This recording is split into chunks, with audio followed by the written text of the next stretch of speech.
Hey everyone, before we get started on this episode, we want to take a moment to extend a huge thank you to all of you who have helped us surpass our kickoff goal of support during Lent. As you may remember, we had a Lent supporter drive with a goal of $1,000, and you all blew that out of the water. We could not be more grateful for all of you who gave financial support for the work of This Whole Life podcast. We are looking forward to expanding our video capabilities and reaching new audiences. Now, our new goal isn't about any specific dollar amount. It's about building a community of ongoing monthly support. And your monthly gift, even $5 that you probably won't even miss month to month, will go a long way to the ongoing costs that are associated with this podcast and creating a resource for daily mental and spiritual health. So please, if you would, go to ko-fi.com/thiswholelife. That's ko-fi.com/thiswholelife, or click the link in the episode description. And now on to the episode. It sounds so manipulative to triangulate, and it's not, in my experience, it's not often of ill intent. It's often because the person lacks the ability to withstand the tension or to know what to do with the tension.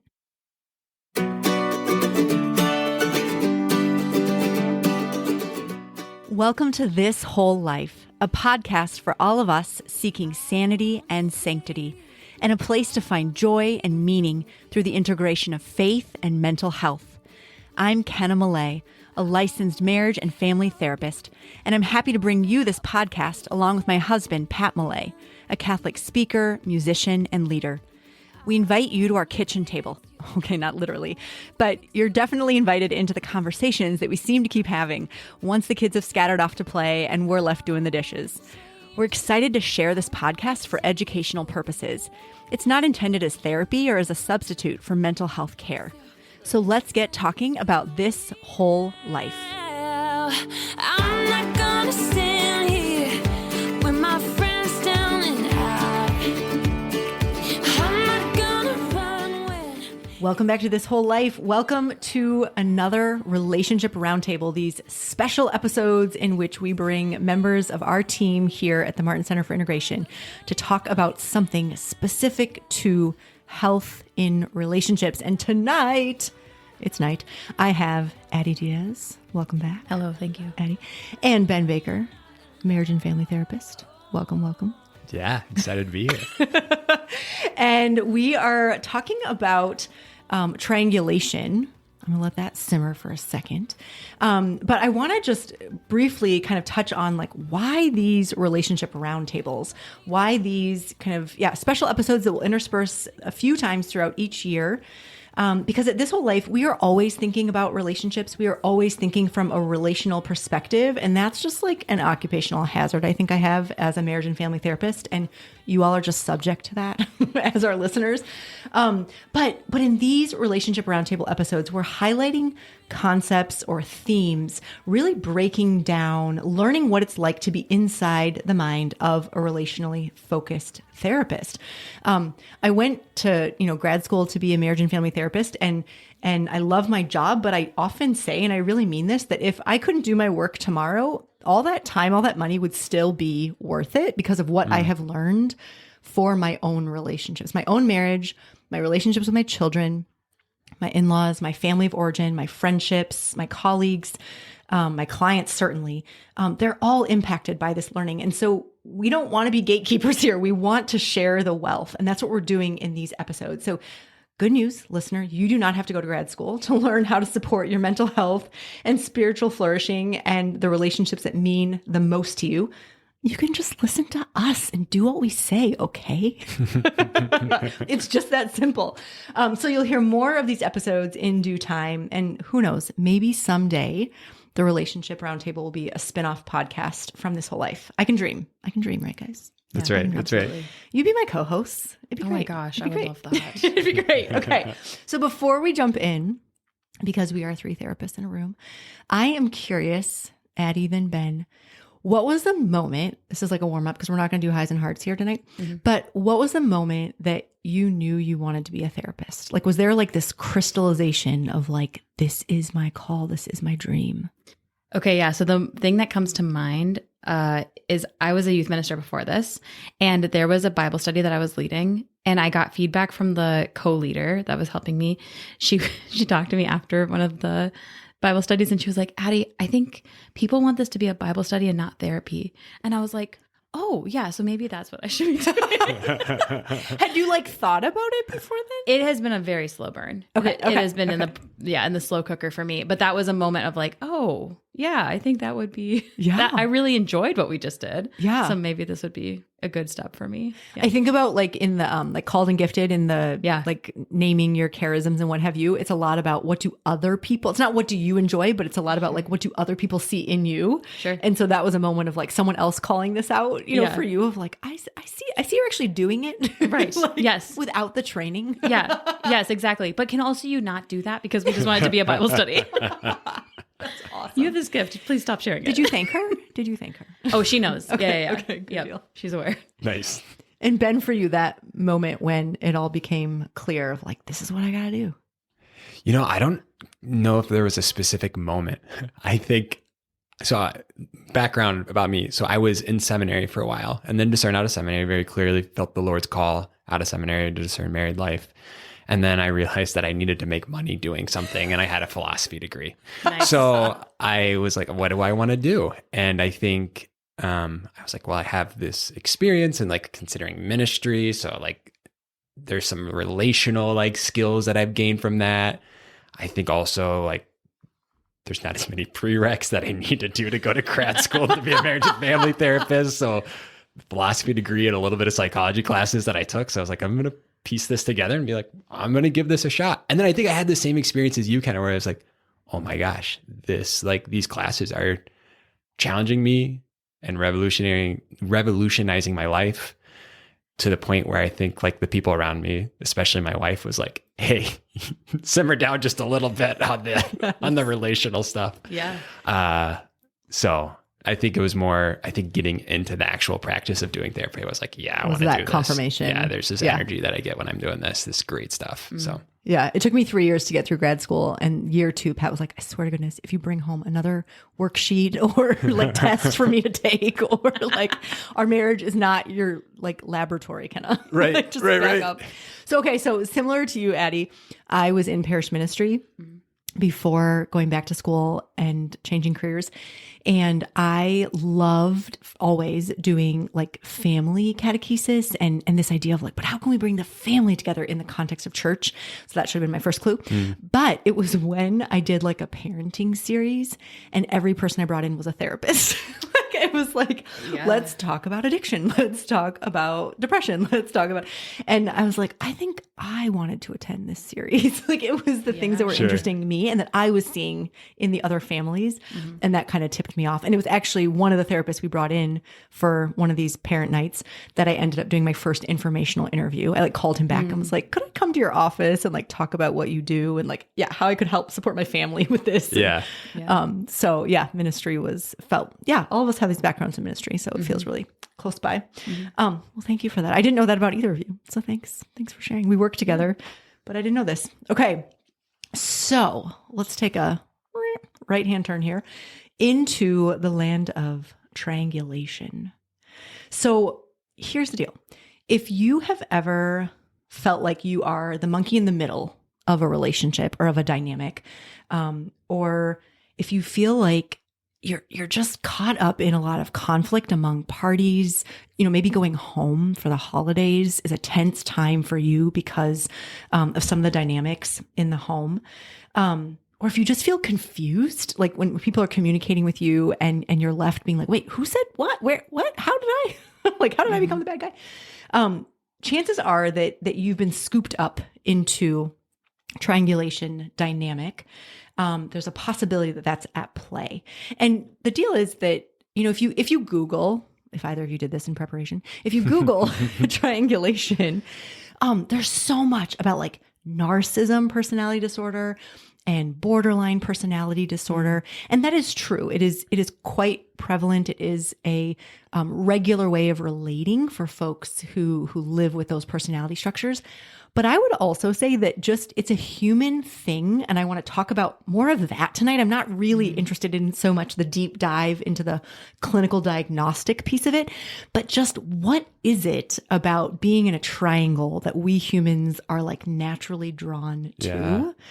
Yeah. So I want to talk about for the common man, like how do we experience it in our lives? How do we see it standing in the way for our clients in particular and for ourselves of meaningful relationship? So maybe we could start with just like, what is it? Like if we're moving away from this like deeply clinical diagnosis or language around it and description of it, like how would each of you say you recognize triangulation? The image that comes to mind for me is like a three-legged table. So we experience triangles when you have the two legs of the table. Maybe like the system is built so much that the top of the table is too heavy for two people. And so we have to bring in that third leg so that the table doesn't fall over. And so I can see that often when I'm working with parents and teens, or even in my own family, there will be two people in my family, doesn't matter who it is, two people in my family that will pull in a third person because this is too much for those two people in my family. So I see that as more of like that table analogy. It's a great visual. Yeah, that weight of two people in the relationship, and they need a third person to like help support that. That's a really good like visual, Sure, in my mind. Yeah, I think in my mind, whenever I'm recognizing a triangle that I'm in, it's when I'm feeling this tug between two people. Like I've got to make a choice. I got to choose a side, or they're both asking something of me, or I need to make a decision and I know I'm going to disappoint one of those people. And I think that's when I'm recognizing, I just got triangulated into something here. And I think it's natural to enjoy like the company of more than one person. And I think like there can be this positive experience of like a third person coming in and like adding life to a social dynamic or something like that too. And it can start to get toxic when you feel torn or you feel like you need to sacrifice something about your own autonomy or differentiation in order to like support one other person in that three-legged table that you're talking about, Addy. Yeah, no, absolutely. So Addy, I 100% hear what you're saying. That table is so good because the way I think about it actually is I think about every relationship having a pie. And there's this like, let's call it like a tension pie. And when there's two of us, we each have to eat 50%. And it's like to eat 50% of this tension pie is a lot. Yeah. But man, if we bring in Ben and we're each only eating 33% of the tension pie, that feels a little better, you know? And so to that point of the heaviness of the tabletop, it's when triangles tend to happen when there's this intensity. And you bring up teens and parents and snakes alive. Like that is an intense time when there's a lot of push and pull and, you know, each are trying to hold their own and be empowered for living out their values and what they see is important. So you can see how that is a classic time. And then if you're the therapist in that situation, like easily getting pulled in. So yeah, so I would say, you know, the human tendency toward triangles, is a way of reducing tension. And so when we talk about it like that, I think it can be less stigmatizing, right? If we're only going to talk about it in like the context of narcissism and borderline personality disorder, that's so heavy-handed. Yeah. But if we say like, we all know what it's like to be in tension with someone. I mean, I think of something as simple as, this is a real life example, but right now in Pat's family, we are trying to figure out when we're going to have cousin camp. And we're talking about figuring out among 5 siblings how all the grandchildren are going to go spend a week with grandma and grandpa. And it's a lot. And there's competing schedules, competing, you know, needs for, okay, well, my kids got baseball this day and my kids got swim camp this day and, you know, what have you. And how easy that could be for Pat's parents to get triangulated between Sure. kids who are jockeying for like, no, but choose the week that works best for my family. And that's tough. Like, I think these are everyday kinds of things that can happen to us if we're not aware of how to recognize them and then how to navigate and step out of them, which we'll get to all of that in just a moment. So when we're talking, we're still fleshing out this definition of like, what is triangulation? And Ben, before we hit record, you were saying often we think of triangles with people, 3 people, but that's not always the case. Can you say a bit more about that? Yeah. And this is where I think it can get kind of fun to think about triangles of you can think about a triangle with you, someone you love, and like an entity of people, right? So it could be you, your spouse, and your spouse's extended family, right? It could be you, your friend, and the softball team that you're a part of. It could also be not just like an entity of people. It could be like something like someone's work, the child, their parent, and their parents' work. It could be something like substance abuse. Like it could be, you, your spouse, and alcoholism, that type of thing. So there's all these different ways that we can triangulate. And when it starts to get messy is when I think we try to speak to the side of the triangle that we're not on. And that's getting kind of theoretical, but if I am speaking about my wife's relationship with one of her friends, and I'm telling her what I think she should do in that friendship, that's not the side of the triangle I'm on. Mm-hmm. But if she's coming to me and like telling me about this experience, I need to just tell her, hey, here's what I'm hearing, or like ask her questions, going back to like active listening, right? Like ask her questions. What's this like for you in this space? And I think that also goes for stuff like, if it's not just a person, it can, like, especially with something like work or church or some of these like really valuable things for people in their lives, we can start to get really defensive when somebody on the other side of that triangle is like, hey, this is what I think you should do, or this is I'm trying to influence myself into that that part of your life. Yeah, no, that's absolutely true. And here's the thing that I found really surprising as I had my eyes opened and was like seeing so much of this in my world and in my relationships, is that it sounds so manipulative to triangulate. And it's not, in my experience, it's not often of ill intent. It's often because the person lacks the ability to withstand the tension or to know what to do with the tension. That it's not trying to be manipulative and conniving and backstabbing and all those things. I mean, that certainly can happen.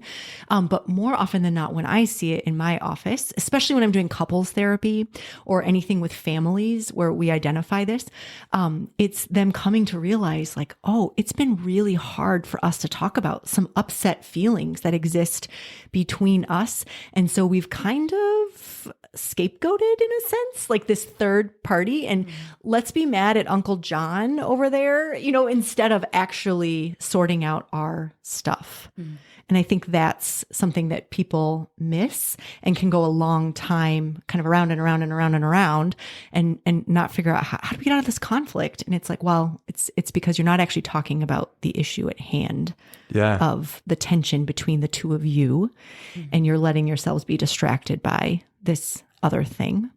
I don't know if you find that in your practice.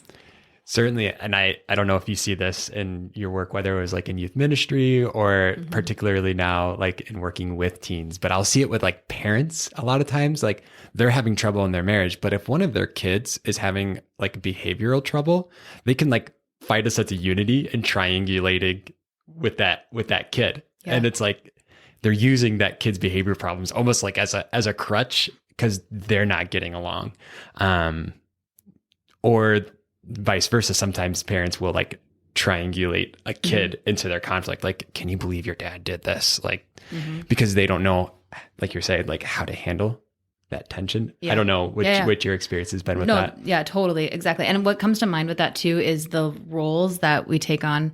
If this is like going too off the rails, you can tell me, but it brings up the roles that we are given in the family of maybe there is someone that's like the parentified child because mom and dad can't get their stuff together, or like there's too much tension there. So mom needs to pull up oldest son, oldest daughter to help with the parental responsibilities. Maybe there is a scapegoat child that is taking all of the tension of the family. So it's an interesting kind of journey down that idea too of what is that triangle, what role is that triangle putting you in your system? Well, and to take that idea further, that triangles are stabilizing. Yes. That the intensity of the tension, and I just mean like the everyday stuff. I'm not even talking about like big cataclysmic, skeletons in closets or anything. Like I'm just talking about normal humans trying to be in a relationship with each other, having different ideas, different, hierarchy of needs and priorities and what have you, and just the conflict that comes out of that. And if you're not equipped to addressing that, then that tension can build, and you can look for, it can feel so insurmountable that you look for something to gang up on, to alleviate that somehow of like, okay, let's, like you said, Ben, like let's be united together as parents against our kid whose behavioral issues are really problematic for both of us. And we can at least unite on that, right? Yeah. The phrase like unity in times of adversity, of like, let's triangulate that enemy over there, and find some sense of connection and camaraderie over here. The purpose of triangulation oftentimes is this sense of gaining an advantage, right? So I was thinking about like this kind of silly example, but just to bring it into like the everyday. And I have a child who just like detests vegetables. It just hurts me because I really like vegetables. Okay. So and I really want children to eat vegetables. Okay. I have all sorts of catastrophic thoughts about children who don't eat vegetables. Okay. We can digest that another day. But a way to talk about this triangle would be like, if my child won't eat the broccoli and I say, you know who loves broccoli? Your best friend, Johnny. Oh. He loves his broccoli. Every night he eats his broccoli. That's why he's such a good basketball player, because he eats his broccoli, right? Like that's a silly little example, but I'm trying to just make it real plain of like, this is the triangle, right? I have used Johnny as leverage against my kid of like, don't you want to be on the good team with us? Like I have triangulated, pulled Johnny into my system and been like, come on, like, lean heavy over here. Yeah. So I'm trying to assert my influence by pulling more weight on my side. Again, not sure if that shows up in your clinical practice, but I totally see it in mine. Yeah. Well, another example that comes to mind, like as you were speaking, kind of like that saying of like, hey, tell your mom that her family needs to X, Y, and Z, or tell your dad that, I don't know, like I've just heard that so much. And that's just a very classic, even if it's funny, even if it's joking, that is a very clear triangle that is being painted in that moment. Instead of mom and dad communicating that, we're bringing in the kid. Because what's the deal? That kid is in a choice, right? Like I can either be the rescuer and agree with you and be like, yeah, mom stinks about blah, blah, blah, blah, blah, blah, blah. Yeah. Or I'm the bad guy and I stand up for mom and I go, no, don't talk about her like that. Yeah. Like I can't win. And so again, to your point, Ben, of like, what does it feel like to be triangulated? It's that sense of I've only got two options to either rescue or be the bad guy. Yeah. And neither of them actually, even rescuing doesn't actually feel that good, like deep down. Like there's something about that feels to us. Yeah. And I think there is also like this idea of it really can be stabilizing too. And that's why it gets reinforced. Yeah. Like, okay, if somebody is rescuing, even though it's like deep down, it's like tearing them up, it stabilizes the family for a little bit longer. Or maybe it's even something so benign as like a kid's sports schedule. It allows the family to like rally around something, and like where maybe this family in this hypothetical family isn't spending a ton of time. They're not really eating meals together, or having fun together, or doing like, positive things as a family, but they're able to like show up to little Johnny's like sporting events. But then when those sporting events disappear, like it totally destabilizes the family. Yeah. And I think in a much broader sense, like I'll see this sometimes, especially working with couples as or just even individuals, and they're thinking about their relationship with their spouse once their kids move out. This like empty nest syndrome is a common time where they realize that in order to stabilize the family through probably objectively difficult times, they've triangulated a lot of times kids or kids' activities or interests or those relationships. And then once those kids are physically gone, they're sitting in the dust of, where does that leave us? And can we manage this tension Yes. on our own? The intensity of being together. You reminded me as you were saying that, I learned this in grad school that the divorce rate for couples where alcoholism is present is higher after recovery than before recovery. Interesting. Because the alcoholism is the third leg of the table. Yeah. And we can get in, we should probably do a whole episode on codependence as well someday, but that when the alcohol disappears, the intensity, the hurt, the resentments, like all that stuff, the couple's left to deal with that and to heal. Yeah. And if they do not get support, and if they cannot, I would say akin to empty nesting, right? If the couple does not really take intentional steps to figure out how are we going to deal with all the stuff that's between us, then that's when things can really fall apart. But I just thought that was so fascinating. And it also, again, going off on a tangent, but we're just a bunch of therapists talking like coffee chat, right? Okay. So I also think it's fascinating of like that. I think a lot of people would say in the addiction counseling world is why a lot of addictions persist is there is a stabilizing mechanism about it. Even as harmful as the addiction is, as the dependence is, there is a risk to take it away. And we sense that somehow. I don't think anyone no one would tell you that they wished their loved one would continue using by any means. And also, there is this, but I don't know what it's going to look like if they don't. If I don't know my role as the rescuer all the time or the bad guy, where does that leave me? I'm not sure. So, anywho, just some random thoughts I'm thinking about here on this topic. I guess something else I'm wondering about as we're continuing to dive into this, what is it? Is that question of how do we recognize it? Ben, you talked a little bit about, feeling that push and pull, that tug of war, rope kind of a thing. Something else I was thinking about was I don't know who to believe when I'm in a story. And I just had this experience, unfortunately, with some friends the other week. And it took me a little while. Of course, it was in a text message, but it took me a little while to be like, these stories aren't making sense. Like one's telling me this and one's telling me that, and this isn't making sense. And I was like, oh, I think I'm in a triangle. So that confusion, I think, is another indication that there might be something amiss in this group that I'm a part of, that there might be some triangles going on. I don't know how you guys recognize it in your own lives too. I think I'm going to take it from a slightly different perspective of when I triangulate is noticing when I am feeling like an insecurity about something and I don't feel a sense of confidence to bring it up to another person. And then I'll be like, well, either if there's somebody in the room, I'll be like, well, what do you think about this? Type of thing. Or one of the things that I know that I might have a tendency to do is go and talk to somebody else about, what do you think about so-and-so? They did this the other day. How should I approach that? And I'm not maybe actually looking for advice. I'm actually just trying to ease my sense of tension with that person.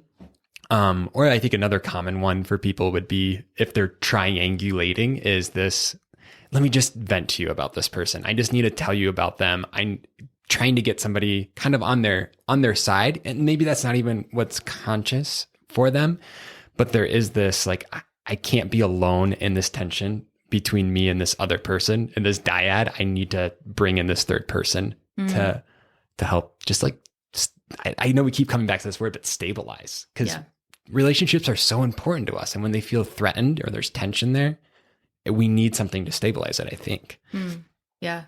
What's coming to mind I love all of that. I think I do all of those things and more, but what's coming to mind as you're saying that is maybe even the role when we think about what is that third thing. It doesn't have to be the person, but what role does the phone play in the relationship? So if I'm feeling tension in my relationship, do I go to my phone because my brain there's too much going on and I don't want to feel it?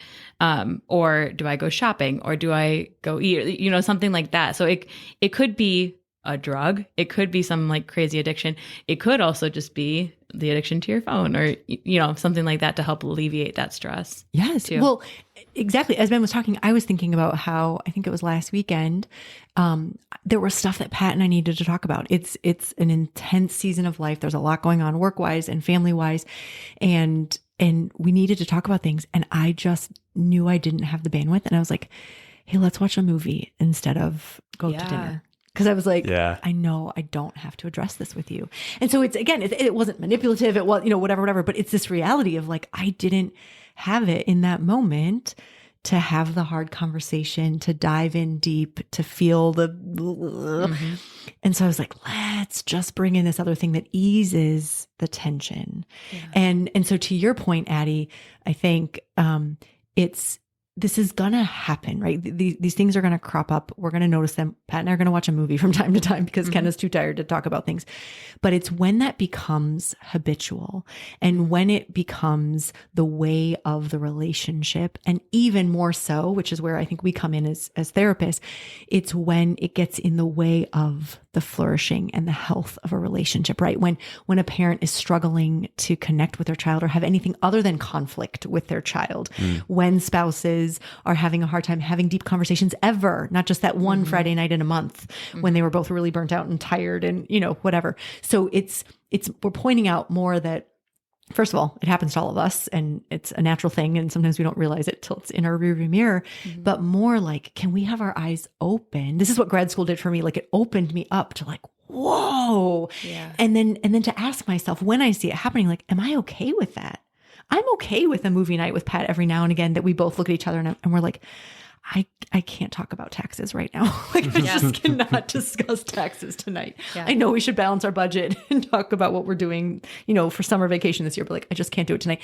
Like I'm okay with that every now and again. But when that becomes our constant, when we hear couples realizing like, we never go out to dinner alone. We always invite someone else, one of our adult kids or friends, or we never let ourselves be alone. When I'm always, taking my kid on an outing and having him bring his best bud.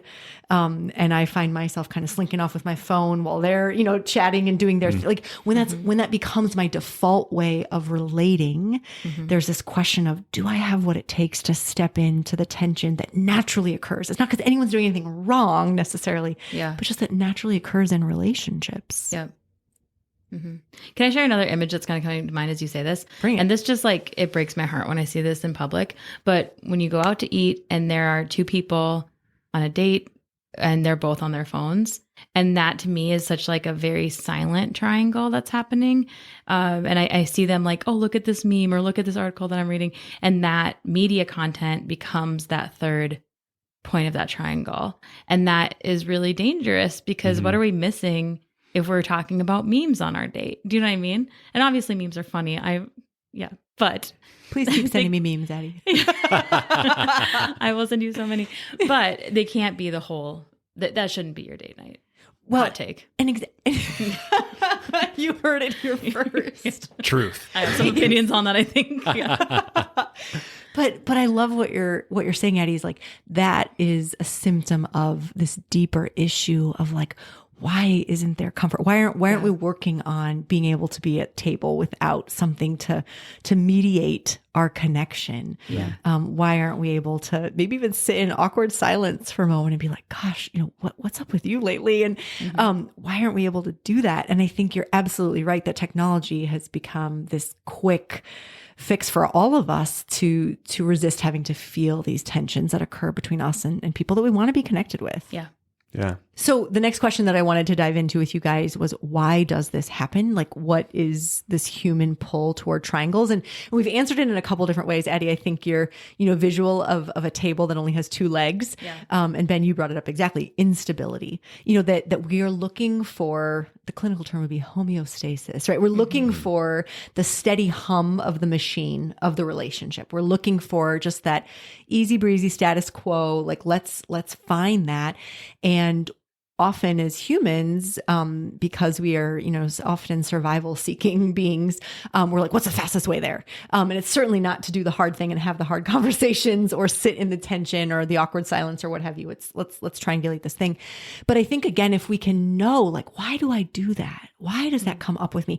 I was reflecting on a relationship in my family that for a long time, this is kind of embarrassing, but I realized, like, with this person, all of our communication was some kind of triangle or another. A lot of it was like kind of innocuous gossip, if there's such a thing, like catching up about other people. Like it was never really about ourselves. We were never really sharing like about us. It was always, oh, and then did you hear about so-and-so? Oh, then that's so sweet. And oh, did you hear they did that thing? And, but it took me a while, again, grad school, to like sit with that and be like, gosh, I really am nervous to go to the depths with this person.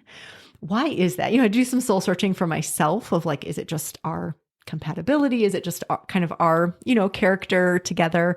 The combination of personalities, like what is that? And so again, that's a symptom, and we can ask this question of like, yeah, what is it that makes this partnership feel unstable? And what might be some things that I could do on my side in my garden, to introduce more comfort with that as we grow in depth.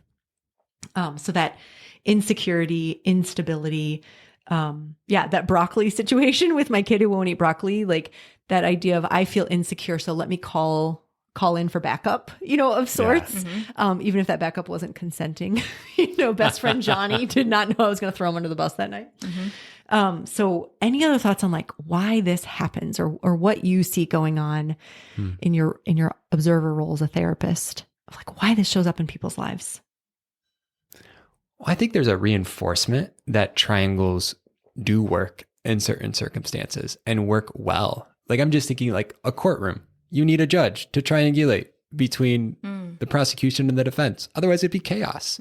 In sports, you need a referee. Like otherwise, if you're calling your own fouls, gosh, like I'm going to always win. Or just even thinking like, I'm going to go spiritual here for a moment, but we call upon the intercession of the saints. And in a certain sense, there's a holy triangle that develops there, right? Like what I'm interceding for Saint Therese, or for asking for Saint Therese's intercession, I'm asking her to bring that before the Lord. To be on your side, to be right? on my side. To come on your side and to beseech on your behalf. Yeah. God's favor. And I think this happens like in the therapy room, whether we're working with a parent and a child or we're working with a couple, is they're looking to us as the therapist to ease some of that relationship tension. We are being triangulated into that. And I think in those last two examples that I shared, I think those triangles can be used constructively when we are, like as a therapist, when I am putting that responsibility for the relationship back onto the couple or the parent or the child or whoever's in that family system, when I am slowly removing myself from that triangle. And I think in the same way, like in our faith, there probably is, I haven't thought about this, so this is a little bit of a half-baked thought, right? So maybe Father Nathan should be here to correct me, so make sure I'm not moving into like heresy here. But like that intercession is bringing me into a deeper communion with God, which then in effect would also bring me into a deeper, communion with that saint. So like triangles can be such a positive experience for us too. And I think we're like seeking that. Yeah. But at the core of it, when we bring in somebody else or we are brought into a triangulation situation, there probably is an element for two people in that triangle that I'm not going to be accepted by that other person. That there's something in this that I'm going to be rejected or denied or like kicked out of the group or whatever the case may be. So I need to bring in a third person, or I am that third person being brought in so that somebody can have that sense of security in relationship. Yeah, no, absolutely. And I agree that triangles aren't always a bad thing. I mean, as we talked about, my silly like movie example of like, if we can recognize what it is for what it is, that is okay. And also there are times when we want to reduce tension for a greater good. There are times when let's say, for example, we are giving our children the birds and the bees talk, and we go on an activity. Pat took one of our kids on a hike and triangulated the activity, because sitting face to face, eyeball to eyeball, nose to nose, and explaining how babies are made is a bit intense for a 10-year-old and his dad. Yes. So, there are ways in which we can acknowledge, like, yeah, there's a lot going on here. And this might be a good moment to bring, usually an entity, not usually a person, but an entity, like, in to help alleviate that. Again, if I can know what I'm using it for, and it can draw me deeper into relationships, so we can let go of that and not always have to rely on that. There are times when Pat has heart-to-hearts with that son. Doesn't always need to be like mediated by an activity. And so there's health there. But yeah, I think there can be a good, and we can recognize the mechanism of, this alleviates some of that tension for me. Yeah. I think the images that are coming to mind, sorry, I'm just like getting all these visions. Yeah. Something's happening in this corner. So many pictures in the show notes. I know. Yeah. So many pictures. But something that, as you're saying that, like going on the hike, I think that's why car rides are so powerful, because we're using the car, we're using that driving experience as that third party. We don't have to look at each other. We can still talk and have a heart to heart. Or like bonfires. Bonfires are kind of like a crazy triangulation system, because you can just sit there and look at, like, our caveman brains turn on, and we're there for hours, and we can talk about anything and everything, and the tension goes away. So that's another example, I guess. A bonfire would be a great example of, this is a good time to have a hard conversation. Yeah. We're not looking face to face. I love that imagery, I guess. Yes. Of what you're saying. Yes. No, absolutely. Absolutely. Yeah. And I think too, if we talk about, like, when is a triangle a good thing, when it brings us into deeper communion, and I'm going to go back to again, I've never tried this before, Ben, so we're going to see if I'm half baked about it too, but like your courtroom and your sports analogies of, like, that judge exists in order to bring justice, right? In order to bring a sense of peace and hopefully a sense of collaboration between the prosecution and the defense to, like, restore order in the community. That referee exists to help the game be played in a way that is, beneficial for all that are participating, all that are spectating, right? There's like a good that comes out of that. And in the relationship, this idea we've got of bonfires and driving and hikes and all of that, the good is so that it can facilitate deeper vulnerability. And I think that's what we lose when triangles are used, crazy clinical term, but this is a relationship roundtable, in like a maladaptive way, right? In a way that is to the detriment of the relationship, is that it cuts off vulnerability. So again, back to my silly movie example of, like, if all Pat and I ever did for date nights was watch a movie together, there isn't an opportunity for that vulnerability, right? And it's lost. If all my friend and I ever did was get caught up on all of our mutual friends' lives and who's doing what and whose kids are in what sports and blah, blah, blah, blah, blah, we would lose that opportunity to be intimate and vulnerable with each other. And so again, if we're talking about, like, kind of litmus tests of how to know if you're maybe dancing in the danger zone of, like, I'm relying on this too much in my relationships, just to consider, like, do I feel equipped and do I feel ready for vulnerability with that person when it shows up, organically? You don't always have to be like me and, like, digging deep with everyone. That's what Pat would say if you were here right now. Like, you don't always have to be going that deep, but are you ready to receive it when it comes? And if not, okay, maybe those triangles aren't serving you and they're more in that maladaptive realm. Can I add to that? And you can cut this out if you want to. Bring it. To add to that, I just keep thinking of, like, sweet middle school relationships, or the lack of relationships, and how quickly triangles form in those situations. Tell me about them. I live with middle schoolers. Bring it. Yes. Bring it. Yes. Tell me. Well, I have definitely We've all been there. been in my share. Yeah, I've been in my share where I was Maybe not Ben. Maybe not Ben. Ben, you were perfect. Ben seems pretty healthy. Yeah, Ben is perfect. Kenna and I have been in some triangles. So, but I think of, like, can you tell Sarah to tell Dan Or like, Sarah, can you please tell Dan that I have this huge crush on him? Like, do you think he likes me? Like all of those things. And we do it as adults. Then we do not graduate from that. We like maybe make them a little bit more mature. Yeah. But why would I ask someone? I definitely did this in middle school, high school, of like, can you ask him, do you think, like, see if he likes me or something like this? And I did that because I did not have the skills to have that vulnerability with said boy at that time in my life. Absolutely.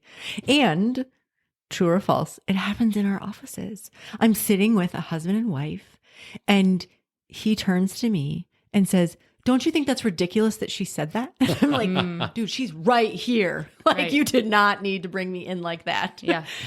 So to your point of absolutely, we still do this as adults, and it's because of that. Yeah. And I'm like, what would it be like to just ask her to her face? That doesn't feel good. I'm like, okay, well then maybe don't ask me that question either. Yeah. I get this from parents too. Like I speak to some groups, and I've gotten some, and even just working with parents where they will say, you know, like, how do you think I should relate to my teen? What should I be doing instead? Or like, what are some good ways to connect with my teen? And I always ask the question, and I always feel like I shouldn't because, you know, but I always ask the question like, well, have you asked them how they want to connect? And truly, I think 9 times out of 10, they have said no. And so there's that clear sign of a triangle too. Like, well, can you have that conversation with your teen? They will tell you how they want to connect with you, hopefully. You don't need me to ask that question. Which is an excellent segue into the next portion of our show, which is how do we get out of triangles when we are in a triangle that we have deemed this is not healthy, this is not helpful.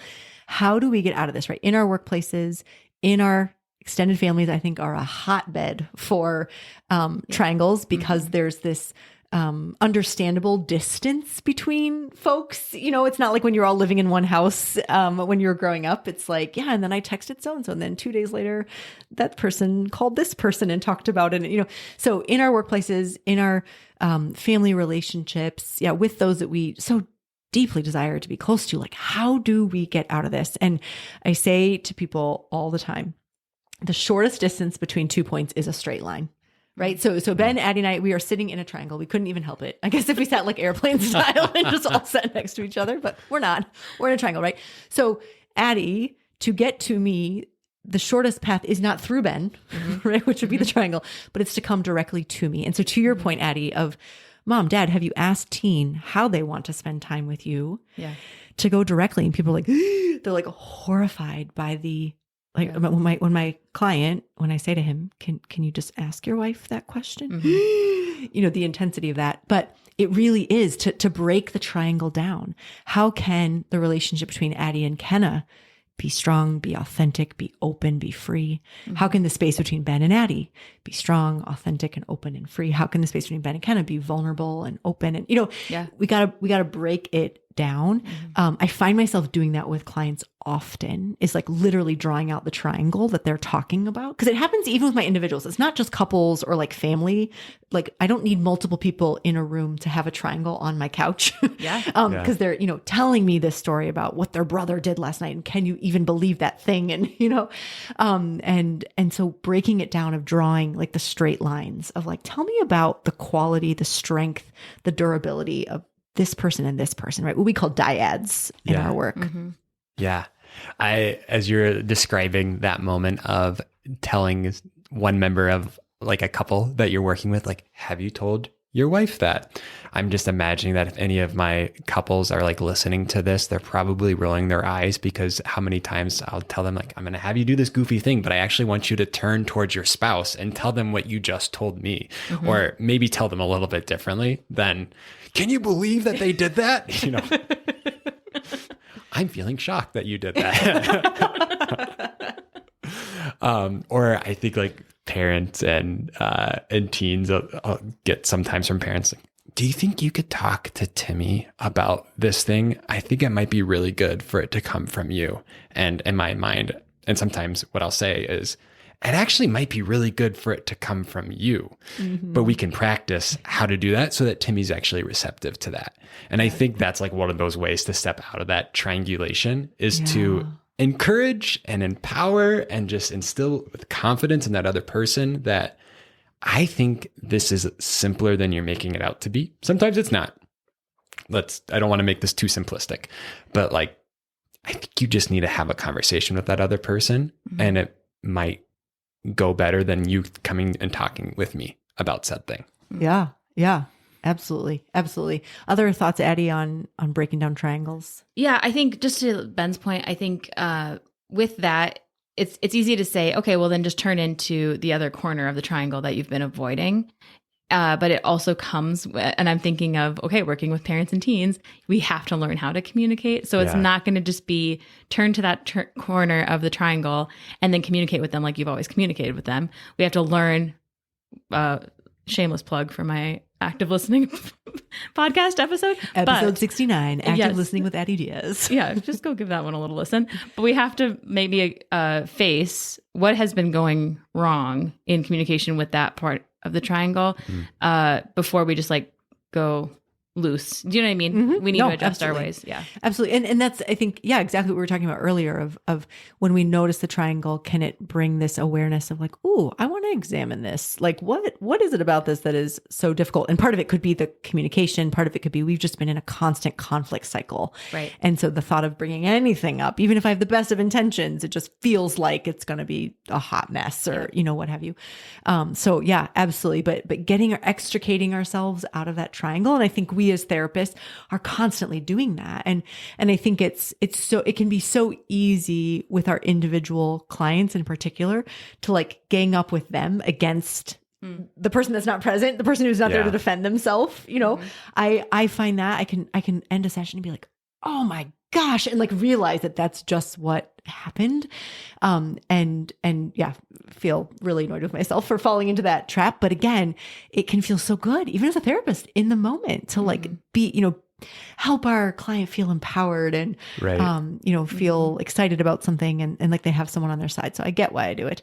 But that's a reality of you got to break it down and do we have the skills to be able to do that and to feel confident in it? Yeah. Which is why this is such a big mental health, relational health topic. And I think one of those skills probably too is helping people. And I'm thinking about this in terms of friends. And I know that some of my friends have done this for me when I'm maybe venting to them about somebody else, right? Is helping somebody consider what the other perspective on that point of that triangle might be. And you want to do it obviously in a way that's not invalidating to them of like, well, what do you think that person was trying to do? Well, I'm still hurt by what they tried to do, right? You want to validate them and ask them like, what do you think might be going on here? Like what could be a different way of thinking about this? And it has to be, you know, sometimes delicately done. And that can be a powerful way to break that triangle. Even in a much less formal setting like therapy, when it's just a friend venting to you. Because sometimes that venting can really deepen that divide between that person and that the person that they're venting about, for example. And like helping them consider a different perspective. At least for me, when friends have done that for me, it helps me to be more open and want to lean back into that relationship that I might be talking about. Yeah. I think that's a beautiful way, Ben, to think about how when you have found yourself triangulated, how can you not only gracefully exit, but also like use the position for good? Yeah. I mean, that's a really beautiful way to bring something good out of something that could have been so sour and so unhealthy, to be able to, consider that shift in perspective and kind of leverage your privileged position as being the third leg of the stool. I'm also thinking about, I do this a lot with clients of like, if, you know, they're venting about someone else and wanting me to be on their side and really pulling for me to be part of that triangle, to say like, what do you wish you could say to that person? You know, they're not here. So what do you wish you could say? And then they say it, they've pretty much know what they want to say. And I'm like, okay, with less expletives, do you imagine that you could say that? Yeah. And they've practiced it, right? They've had this like rehearsal. And I think we can do that you have to consider the relationship, discern that well. But I think we can do that with a lot of people in our lives is to use that position as a sounding board and then go, whoop, and like, you know, turn the mirror and go, and the two of you go for it. Yeah. I am loving where this conversation is ending because we are almost out of time here. And it's, I didn't even mean for this to end on such a hopeful note of like, hey, this stuff happens. And when we notice it happens, there are some really actually constructive ways that we can address this and get out of this. So thank you. Thank you, both of you, for inspiring this. Thank you for being a healthy triangle in my life, for bringing me into deeper intimacy, connection. I'm serious. Don't laugh. Why are we laughing? Just kidding. Okay. So did you realize that you are in a triangle because your birthday isn't March 16th? Yes. Listener, Ben and I are Fun just a fact. few hours away from each other in age. Yes. Truly. That's It's it. wild. Yeah. Same year, month, day, Everything. hours apart. Hours apart. And We're I am- basically twins. Basically, we look like it. We sound like it. We are twins. And I'm so far from you both. Okay. We won't even talk about that. Okay. Well, challenge by choice, my friends, challenge by choice is to consider, is there potentially a relationship in your life that could benefit from a little triangle analysis? A little bit of consideration that maybe there are ways in which there is a call to greater intimacy and vulnerability and risking perhaps some instability wading into the waters of insecurity for the good of the relationship and maybe dismantling that table, pulling that leg out and trusting that you and this person that you care about and want to be in relationship with can do this. And so that challenge by choice is a little bit of reflection. Pick one relationship that maybe has felt, you've got a spidey sense, and has felt off, and give that some consideration. So that is our challenge by choice. And I am going to pray us to a close. Shall we pray? Shall we call upon this God who is triune, actually? Okay. Oh, there we go. Nice. In the name of the Father and the Son and the Holy Spirit. Amen. Lord God, thank you for making us in your image and likeness, Father, Son, and Holy Spirit, for making us to desire relationships to thrive when our relationships are healthy. And also, Lord, I do thank you for giving us these inborn ways of knowing when our relationships are off. And I ask for your grace to be with us in those areas of relationship where maybe we are in some bad habits. We are relating in ways that are not the most loving and charitable and life-giving. Go gently with us, Lord, as we examine these parts of our lives and seek to glorify you through our relationships. We place all of this in your hands, Lord, and we pray in your holy name. Amen. In the name of the Father and the Son and the Holy Spirit. Amen. And thank you, listener, for being with us once again for this. I had a really great time geeking out here about triangulation. Join us. Stay along for the ride. Follow us online, thiswholelifepodcast.com. We are there on social media, Instagram, Facebook, This Whole Life Podcast. Let us know how this is benefiting you and what other topics related to relationships should we bring to this round table. Thank you to Addy and Ben. I'm so grateful for your expertise, and I could not have done this without you. Truly needed the other two legs of the table. So thank you, and God bless you all. You're not alone, you're not alone. This Whole Life is a production of the Martin Center for Integration. Visit us online at thiswholelifepodcast.com. You're not alone, you're not alone.